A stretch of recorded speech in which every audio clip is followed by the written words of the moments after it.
13? 14? 13.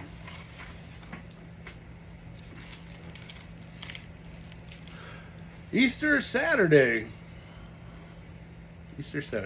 When Toby opened his eyes on Saturday morning, the 5th day after the flood, and the day before Easter, it was raining. For once, nobody was bouncing on him.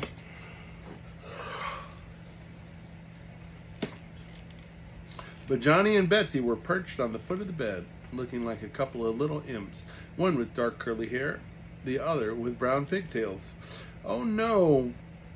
Toby turned over, hugging his pillow and trying to go back to sleep. "Shh," said Betsy. "Give him time to wake up," she said loudly. "What for?" said Toby, flopping over again. "You make as much noise watching me as you do jumping on me." "Don't tell him," whispered Johnny. "Of course not," whispered Betsy. "Oh, for gosh sakes," Toby sat up. "What is it?" "Saturday," giggled Johnny, making a dive for him. "Ouch, stop tickling me, Bets, quit it," he twisted, trying to escape the two of them. They ended up in a tangle of laughter on the floor. Johnny pried himself loose. "Tomorrow is Easter Sunday," he declaimed with a large gesture and turned a somersault. Then he sobered. "We can't go to Tish's," she said mournfully. "We can probably go some other time when the railroad's running," Toby comforted him. "If she invites us again," Betsy said. "Oh, she will. She's our friend, and it isn't tomorrow yet," said Toby, stretching. "Rain again." He began to worry about Crooked River. "Well, it's the day before." Betsy picked herself up.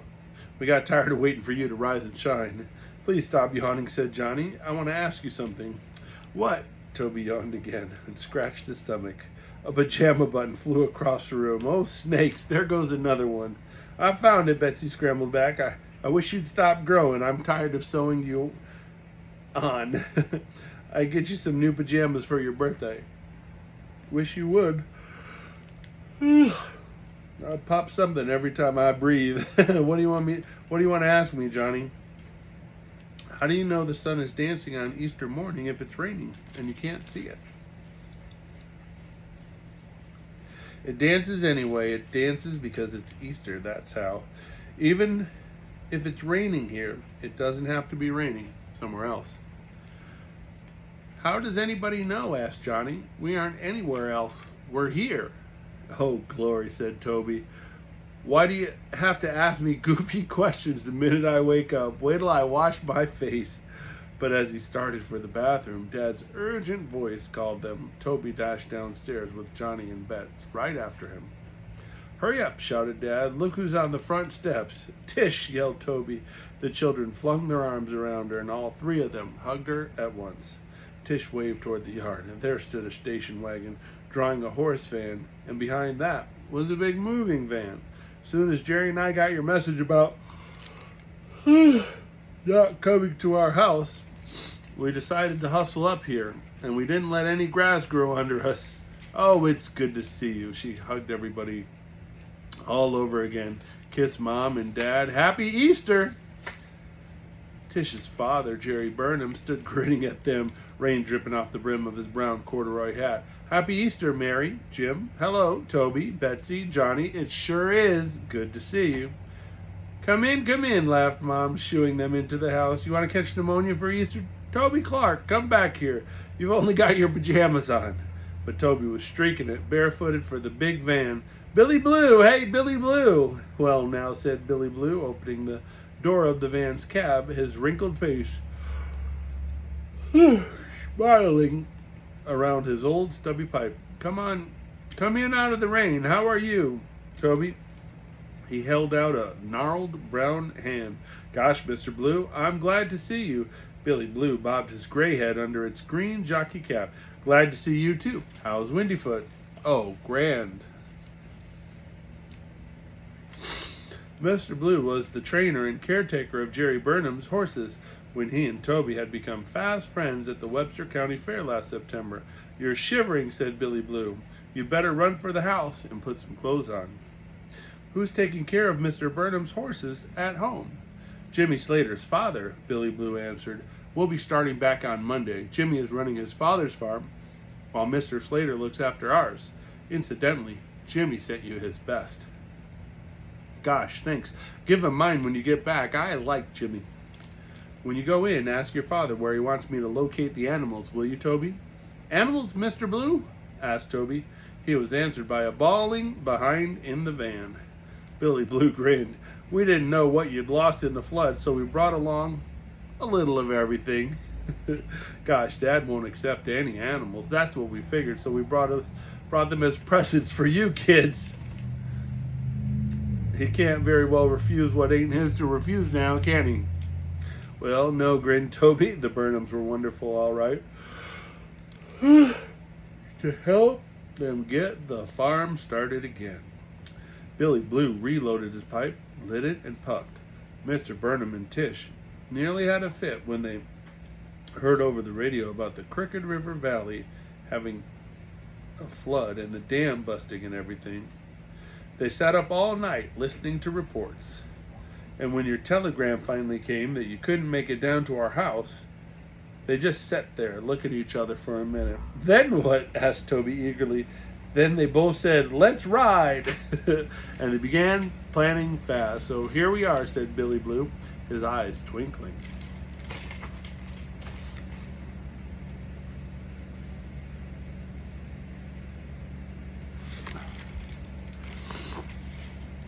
Toby felt warm inside, even if he were shivering outside. We brought a couple of young cows named Cora and Clara for Betsy, Billy Blue said, and a pig named Horace for Johnny, and a clutch of hens for your mother. That's swell. We lost all our cows except for one, Georgette, and all our hens, and Jake, our driving horse. And up there in the horse van is a colt for you. A colt? Toby nearly jumped out of his skin. Yup, named Golden Hind 2. Oh boy, breathed Toby, a Palomino colt. But his stomach did a backflip of dismay. Mr. Blue, do you think Windyfoot will mind my having another horse, I mean? Billy Blue hesitated for a second. Shouldn't think so. They'll probably turn out to be pals before they're through. May take a week or so.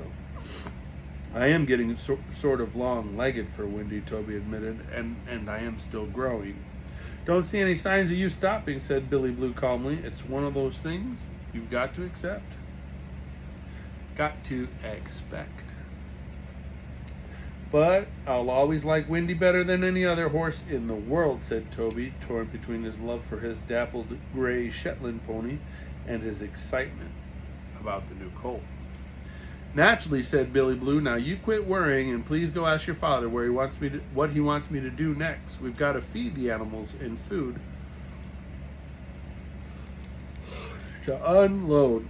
Thanks, Mr. Blue. Don't thank me. Thank Tish and Jerry Burnham. The rain's letting up. Run and get your clothes on. Toby ran. They were going to have a fine Easter after all.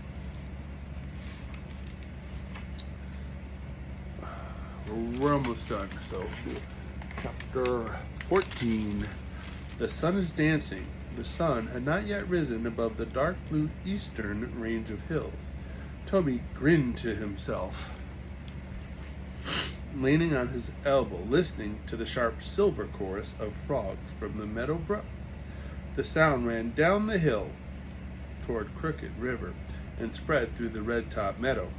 The old elm, black against the growing golden light, drooped his budding branches over the faint green of new grass, pushing up through the thinnest layers of sand. Toby saluted the tree and sat up in bed, hugging his knees. I'm going to do another drawing of you, he said out loud to the old elm. Excuse me.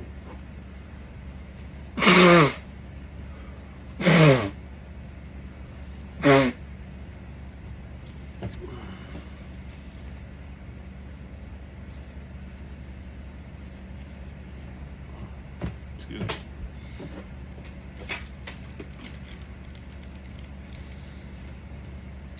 Go right ahead, said Johnny sleepily, but push over You take up too much room. Go back to sleep, said Toby, but Johnny hopped out of bed and paddled to the window. Toby, it's Easter Sunday. Son's going to dance, isn't it? I wouldn't be surprised. Watch it, or you'll miss something. It was going to be a marvelous day. Everybody he loved was under the Clark roof. Mom and Dad were in their room. Jerry Burnham was in Johnny's room. Tish was sharing Betsy's. Billy Blue was bunking with Cliff. It couldn't have been nicer if they'd gone downstate to the Burnham farm. He heard Windyfoot nickering in the stable. The Palomino colt, Golden Hind 2, was beautiful, but Toby's heart belonged to Windy now and forever, no matter what happened. He looked fondly at Johnny's tousled head at the window. His little brother didn't know it yet, but he and Betsy were going to inherit Windyfoot. Toby had a terrific struggle with himself last night before he'd come to the decision to give the pony to his sister and brother.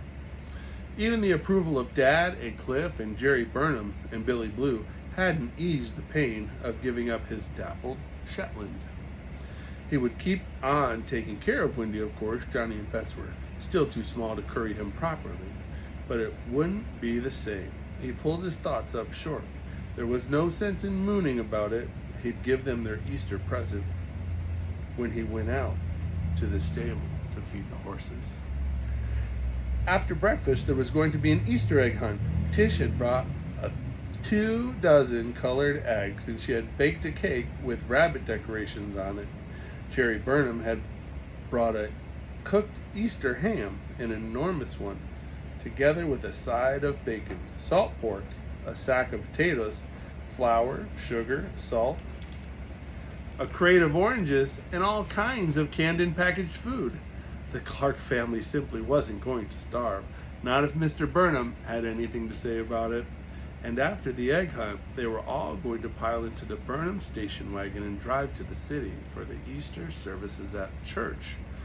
For the Clark family, the services would mean Thanksgiving for the rebirth of the earth and for their escape from disaster, and their hope for the rebuilding of the farm. Toby yelled, "Johnny, look!" Toby sprang out of bed and knelt down in the window, his arm around his little brother. Slowly the sun inched up over the pine-dark hills. "It is so dancing," cried Johnny, jumping wildly up and down. "Look it, Toby, look it!" "I told you it would." Johnny flung his arms around his neck. "Let's wake up everybody, quick, and show 'em." "Hey!" But he was too late to catch Johnny. The small boy was racing around the hall, banging on doors and singing, wake up, it's Easter Day, and you can jump out of the hay. Wake up, it's Easter morning, and everybody can stop his snoring. Yoo-hoo, Tish!" "Yoo-hoo," said Tish, smiling, coming out of Betsy's room in a white shirt and green slacks with a white ribbon around her hair. "What's up?" "The sun," chortled Johnny. "It's dancing. Come and look from Toby's room." "Good morning, Toby. Happy Easter." She knelt by the windowsill, too. "It is dancing, isn't it?" "Of course," said Johnny. "It had to, because you're here." Betsy hurled herself into the room. "Where is it?" She hugged Tish and breathed down Toby's neck. "Oh, there. Isn't it pretty?" Tish stood up. "Are we allowed to sing this early?" "Last I heard tell," cried Johnny, grabbing her hand in Betsy's. "Let's sing nice and loud." Mom and Dad and Jerry Burnham came in at that moment, and the children pulled them into the circle. "What's going on here?" inquired Billy Blue, joining them. Cliff leaned in the doorway, grinning. "Craziest family I ever saw." Toby dashed over, seized his hand. "Come on, Cliff, we're going to dance." Cliff laughed and put his pipe in his pocket. "There isn't room up here," he said. "What this family needs is a lot of territory. Let's go downstairs. I got my mouth organ somewhere around." He led all of them downstairs to the living room, playing "The Campbells Are Coming," while Johnny warbled, "The Clarkses are coming, hurrah, hurrah! Not to mention the Burnhams," said Toby, swinging hands with Tish. They grinned at each other. It was wonderful, he thought, having such a grand, hilarious family and such good friends. "All hands around," called Cliff. "The sun's dancing, so why shouldn't we?" He began to play a reel. They danced until everybody was out of breath. "Heavens," Mom gasped. "I've got to start breakfast." "You must all be starved." After breakfast, all of the children trooped out to the woodshed. Toby took a deep breath of the clear, sunny air. It was spring now for sure. The wind smelled of budding trees, of the new green spreading across the hills, of awakening earth. Recalling the horror of the flood, he was profoundly thankful to be alive, to be walking with Betsy and Johnny and Tish toward the muddy barnyard, to have the warm brilliance of the Easter sun in his eyes. It would be a good, satisfying thing to help Dad and Cliff rebuild the farm, and he'd work as hard as he could when he wasn't in school. No more dawdling, no more losing things, no more lazy daydreaming. He'd work on the farm, and he'd really work at his drawing and painting. "Tish, are you going to the county fair this fall?" "Of course," she answered. "Jerry said if my driving improves, he'll let me drive Foxy Girl in the sulky race." "Golden Hind, too, is too young to race yet, isn't he?" Toby asked. "Yes, but in another year you can enter him in a race, if you don't grow too much," Tiff laughed. "We don't seem to be able to stop sprouting, though, do we?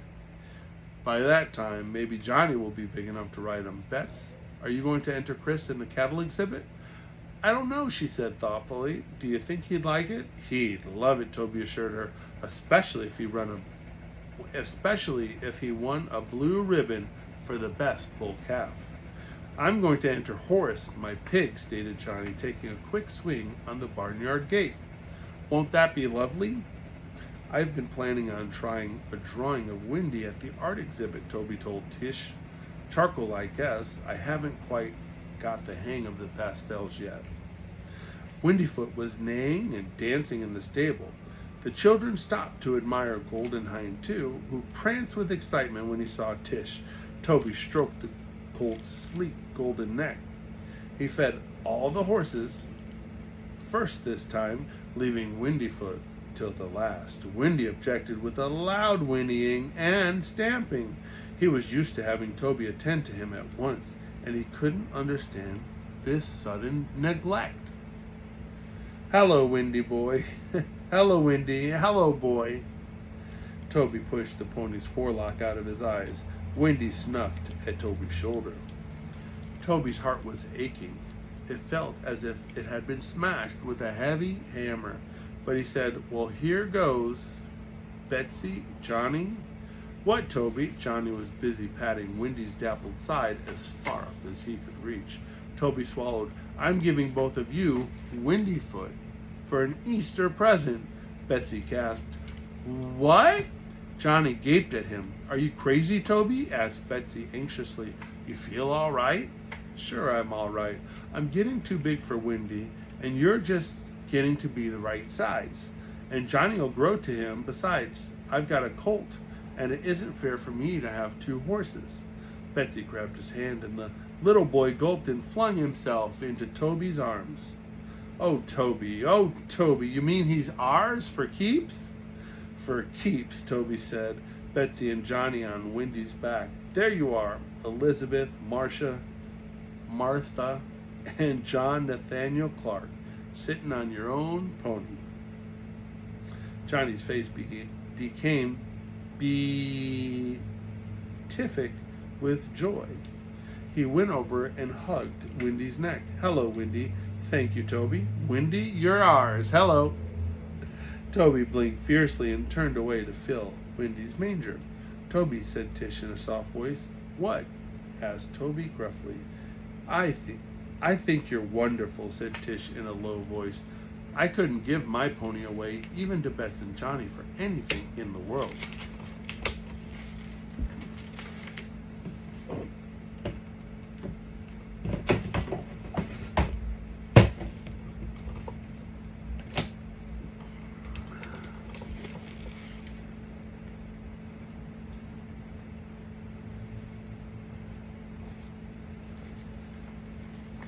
Pulled the plug by accident. Okay, right here.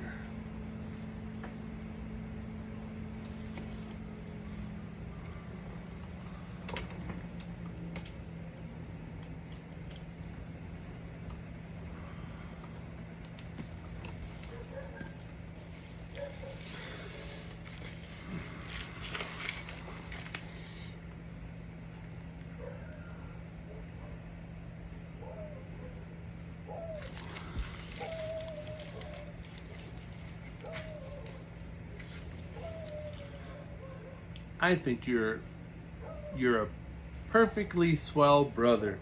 Aw, said Toby, but a gentle warmth seeped through his chest, and he began to feel a little better. He looked at Tish. Her eyes were bright and honestly admiring. He perked up. He lifted the children down, fished a broken maple sugar cake out of his pocket. Here, give your pony some dessert for Easter morning.